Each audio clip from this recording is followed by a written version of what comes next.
بسم اللہ الرحمن الرحیم۔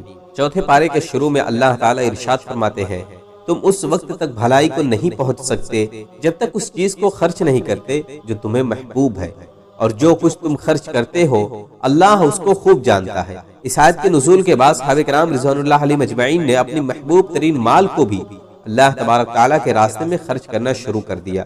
صحیح بخاری اور صحیح مسلم میں حضرت انس بن مالک سے مروی ہے کہ جناب ابو طلحہ رضی اللہ عنہ بہت مالدار صحابی تھے۔ ان کا سب سے محبوب مال بیرحہ کا باغ تھا جو مسجد نبوی کے بالمقابل تھا۔ رسول اللہ صلی اللہ علیہ وسلم کبھی کبھار اس باغ میں تشریف لاتے اور اس کا میٹھا پانی پیتے۔ جب یہ آیت نازل ہوئی تو انہوں نے رسول اللہ صلی اللہ علیہ وسلم سے عرض کی کہ میرا سب سے محبوب مال بیرحہ کا باغ ہے، میں اسے اللہ تبارک تعالیٰ کے راستے میں صدقہ کرتا ہوں۔ اس بارے میں اللہ تعالیٰ نے اس بات کا بھی ذکر کیا کہ اللہ تعالیٰ کی عبادت کے لیے پہلا گھر مکہ مکرمہ میں تعمیر کیا گیا تھا اور ہر صاحب استطاعت مسلمان پر اس گھر کا حج کرنا فرض ہے، اور اللہ تعالیٰ نے یہ بھی بتلایا اس کو امان حاصل ہو جاتی ہے۔ اس بارے میں اللہ تعالیٰ نے اس حقیقت کا بھی ذکر کیا کہ اگر اہل ایمان اہل کتاب کے کسی گروہ کی اطاعت اختیار کریں تو وہ ان کو ایمان کے سرحدوں سے نکال کر کفر کے حدود میں داخل کر دے گا۔ اس بارے میں اللہ تعالیٰ نے تمام مومنوں کو اس بات کی نصیحت کی کہ ان کو اللہ تبارک و تعالیٰ کی رسی کو مضبوطی کے ساتھ تھام لینا چاہیے اور تفرقے میں نہیں پڑنا چاہیے۔ اللہ تعالیٰ کی رسی سے مراد قرآن مجید ہے۔ اگر تمام مسلمان مضبوطی کے ساتھ قرآن پاک کو تھام لیں تو اس کے باہمی اختلاف بآسانی دور ہو سکتے ہیں۔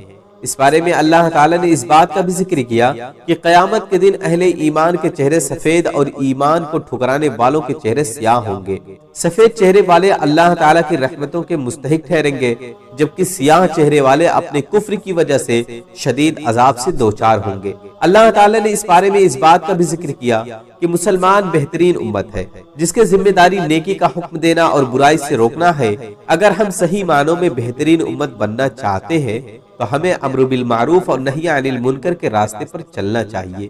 اس بارے میں اللہ تعالیٰ نے اس بات کا بھی ذکر کیا کہ جب مسلمانوں کی کوئی تکلیف پہنچے تو کافر خوش ہوتے ہیں، اور جب ان کو کوئی خوشی حاصل ہوتی تو کافر غضب و غضب میں مبتلا ہو جاتے ہیں۔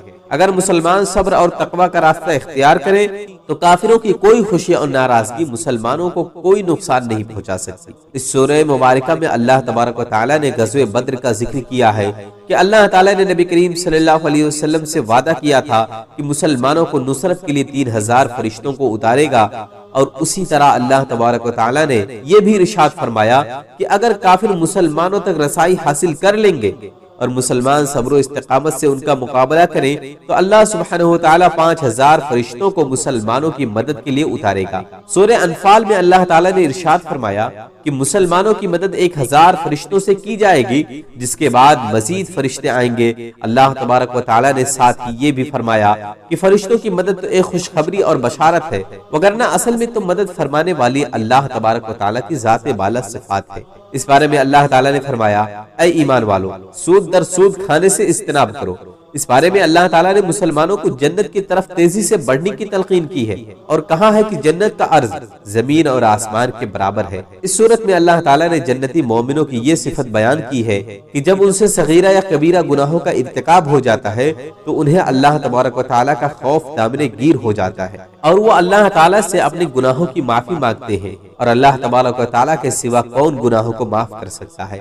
غزوہ احد میں مسلمانوں کو کفار کے ہاتھوں کافی نقصان اٹھانا پڑا۔ اس نقصان کی وجہ سے مسلمان بہت دکھی تھے۔ اللہ تعالیٰ نے مسلمانوں کو تسلی دیتے ہوئے فرمایا کہ اگر تمہیں زخم لگا ہے تو تمہاری طرح تمہارے دشمنوں کو بھی زخم لگا ہے، اور ان ایام کو ہم لوگوں کے درمیان بدلتے رہتے ہیں، اور اس ذریعے سے اللہ تبارک و تعالیٰ مومنوں کو بھی جانچ لیتا ہے اور کئی لوگوں کو شہادت کا منصب بھی عطا فرما دیتا ہے۔ اللہ تبارک و تعالیٰ کے اس فرمان سے یہ بات واضح ہو جاتی ہے کہ خوشی اور غم، تکلیف اور راحت سب اللہ تبارک و تعالیٰ کی طرف سے ہے، اور دنوں کے پھرنے میں اللہ تبارک و تعالیٰ کی کوئی نہ کوئی حکمت ہوتی ہے۔ اس بارے میں اللہ تعالیٰ نے فرمایا کہ تم لوگ اہل کتاب اور مشرکوں سے بہت سی اعزار ثانی کی باتیں سنو گے، لیکن تم دل کو کمزور نہیں کرنا اور صبر و تقوی کو اختیار کرنا، بے شک یہ بہت بڑا کام ہے۔ اللہ تبارک و تعالیٰ کے نبی کریم صلی اللہ علیہ وسلم کے بارے میں مشرکین، عیسائی اور یہودی طرح طرح کی باتیں کرتے رہے، اور ان کے ساتھ ساتھ منافقوں کا سردار عبداللہ بن ابی بھی اپنے ساتھیوں کے ہمراہی اللہ تعالیٰ کے آخری رسول صلی اللہ علیہ وسلم کو ایذا دینے میں مصروف رہا۔ اللہ تعالیٰ نے اپنے نبی کی مدد فرمائی اور آپ صلی اللہ علیہ وسلم کے خلاف سازشیں کرنے والوں کو ناکام اور نامراد بنا دیا۔ سورہ آل عمران کے بعد سورہ نساء ہے۔ سورہ نساء کے شروع میں اللہ تعالیٰ نے انسانوں کو اس بات کی تلقین کی ہے کہ انہیں اللہ تعالیٰ سے ڈرنا چاہیے جو ان کا پروردگار ہے، اور اس نے ان کو ایک جان یعنی آدم علیہ السلام سے پیدا کیا اور ان سے ان کی زوجہ کو پیدا کیا، پھر کثیر تعداد میں مردوں اور عورتوں کو پیدا کیا۔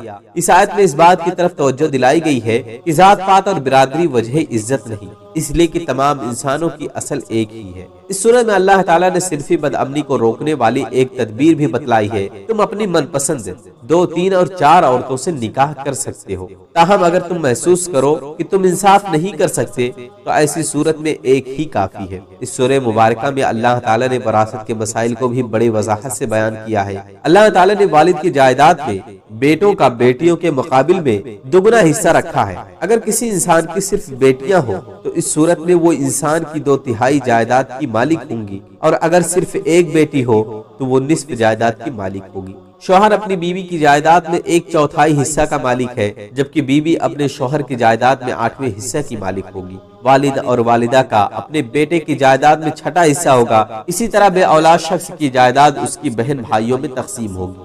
جائیداد کے تقسیم سے قبل انسان کے ذمہ واجب الادا قرض کو ادا کرنا چاہیے۔ اگر اس نے کسی کے حق میں کوئی وصیت کی ہو جو اس تہائی سے زیادہ نہیں ہو سکتی تو اس کو ادا کرنا چاہیے۔ اس سورہ میں اللہ تعالیٰ نے حق مہر کے حوالے سے ارشاد فرمایا کہ انسان اپنی بیوی کو حق مہر کے طور پر خزانہ بھی دے سکتا ہے، اور انسان کے لیے جائز نہیں کہ حق مہر دینے کے بعد اس کو واپس لینے کی کوشش کرے۔ حکم ہوا کہ حق مہر کم ہو یا زیادہ ادا کرنا چاہیے۔ اللہ تبارک و تعالیٰ سے دعا ہے کہ ہمیں قرآن مجید پڑھنے، سمجھنے اور اس پر عمل پیرا ہونے کی توفیق عطا فرمائے۔ آمین۔